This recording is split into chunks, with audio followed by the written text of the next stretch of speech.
Pemirsa, aksi komplotan spesialis pembobol toko grosir di Medan Kamis pagi terekam kamera pengawas.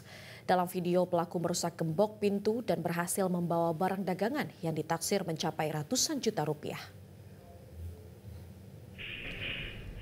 Dalam kamera CCTV terlihat 4 orang pelaku spesialis pembobol toko grosir berada di kawasan Jalan Balam, Kecamatan Medan Sunggal, Sumatera Utara.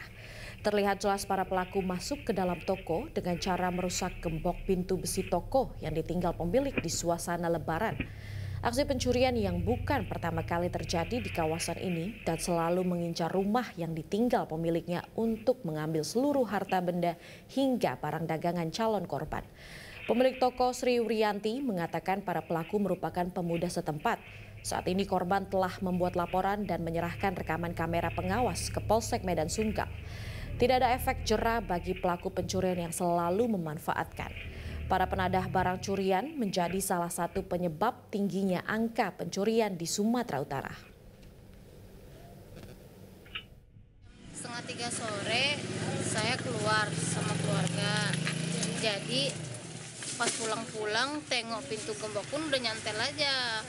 Langsung di situ udah nggak ada yang beres. Tengok lah rokok-rokok habis.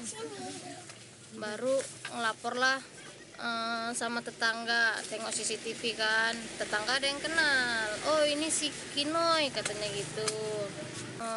Kebetulan 2 hari yang lalu baru belanja bang, kurang lebih sekitar 33,5 lah.